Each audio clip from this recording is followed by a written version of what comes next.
Bye, viewers. Keep on watching Teletell TV. You get the best stories and the best motivational message.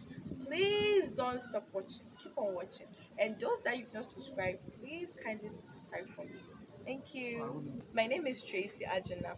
My name is Abigail Jane. Please keep watching Teleton TV. My name is Jessica Amma. Please keep watching Afila TV.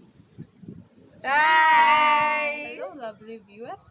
Welcome to the episode 4 of the Agony of Kofi in Nkrabea, where Nkrabea was hearing the sound of running and didn't know where to run to. Now sit back, relax, and enjoy as I bring to you the Agony of Kofi in Nkrabea episode 4. Sit back and enjoy the story. The next day, he gathered a few things he had and decided to leave late at night when no one would see him. But the night wasn't a favorable one for him because his uncle, who had returned from away keeping, was not asleep and was telling his wife what transpired in the waykeeping. This spoiled Nkrabea's plan, so he decided to leave the next day. Nkrabea stayed indoors all day long, due to too much desperation in him to leave. He did not even feel for food. When night finally approached, he took the things he had gathered and made them ready for the journey to his unknown destination. He opened the door to see his uncle, who was telling stories to his children, had gone into his room. His uncle earlier invited him to join by the fireside, but he refused. When he opened the door, he saw that the house was virtually empty. Everyone had gone to bed.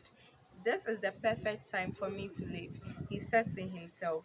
He decided to go and have a last glance at his uncle and his wife, who were fast asleep. So he opened their door quietly, tiptoeing towards his uncle's bed.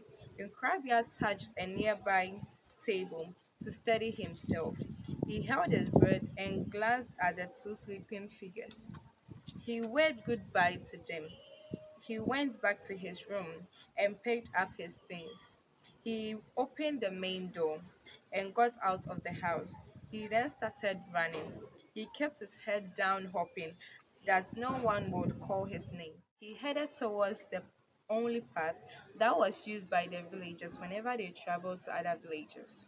His late father once told him that the path leads to many villages, so he knew he would surely get to a village. Abia kept running like he had gone bananas. The sound of the crickets and the owl did not even scare him. All he could hear was run away from the troubles. Run away from your sorrows. Run for a better life. He ran and ran until his legs could carry him no more. In fact, he was very tired when he fell under a mango tree. That was when he realized that it was a midnight and he was deep in the forest and far away from home. Fears began to grip him. He remembered stories that his late father used to tell him about evil spirits who live in the forest and operate at night. He remembered a story about Sasabronsam. In that story, Sasabronsam ate some children who went to search for snails in the forest at night. These memories deterred him from going any further. He decided to spend the rest of the night under the mango tree. He cleared a small portion and put a small cloth there.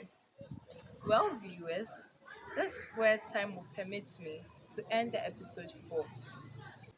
Will Nkrabea have his successful night under the mango tree? Will he be eaten by the Sasabronsam?